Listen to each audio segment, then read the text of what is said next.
Welcome to Deadtime Diner, where the special is the supernatural. Order up. I'm your host, Christopher Allen Brewer. I belong to a paranormal investigation unit known as Future Ghost, and along with co-founder and spirit photographer James Manda, we've been exploring haunted hotspots in Denver and beyond since 2007. Back in 2017, we were attending the former Denver Comic-Con, where we would host panels on the paranormal and my history with the supernatural as a Lakota Sioux.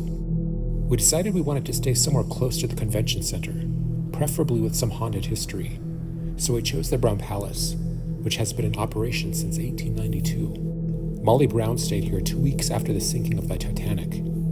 Other notable visitors have included former presidents, including the first president of China, entertainers such as the Beatles, the Rolling Stones, Taylor Swift, and many other legendary guests. The building also features secret passageways and underground tunnels, and has for years been host to countless reports of supernatural activity, including sightings of a phantom train conductor, a lovelorn socialite, a waiter in a period uniform, ghostly musicians and children, a strange figure or creature which crawls underneath the rug, the spirits of 2 men who died in a 1911 shooting there, as well as the ghost of the original owner, Henry Cords Brown.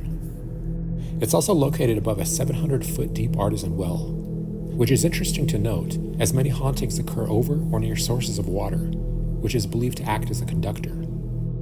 During the Denver Comic-Con weekend, I took turns cosplaying as Nightwing and a Stormtrooper techie. As Nightwing, I loved the way the crowds would part for me as I walked to and from the Brown Palace and Convention Center, where we met a lot of artists, voice actors, and celebrities.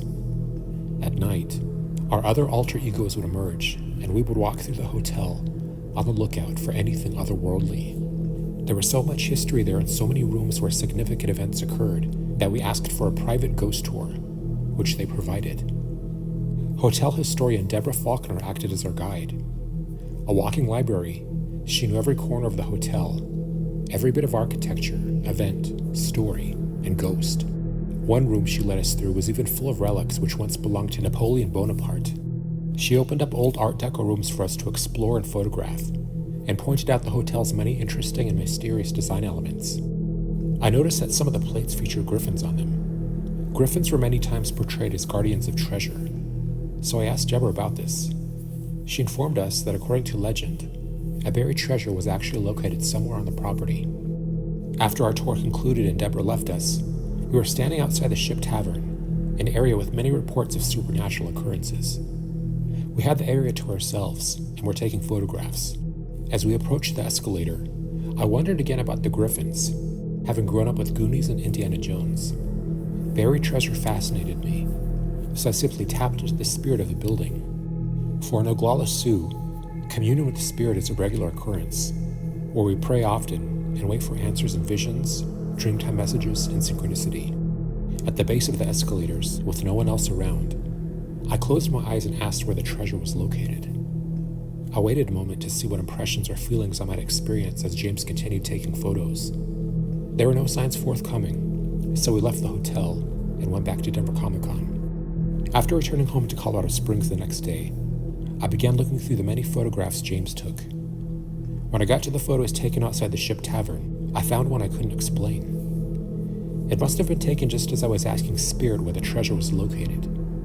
In the photo, the escalator is visible in the mirror near the Ship Tavern, and at the base of the escalator, a disembodied, ghostly hand can be seen, with one finger pointing upward.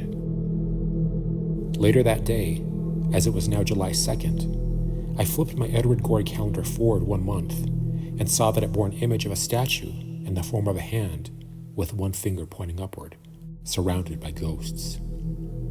And the day after, I would also discover in the mail a gift a friend of mine had sent me, which just happened to be a glow-in-the-dark Napoleon Bonaparte action figure. What strange synchronicities have you experienced? And have you ever stayed at a haunted hotel? Tell us your story in the comments. Please like and subscribe, and thanks for joining us. See you next time.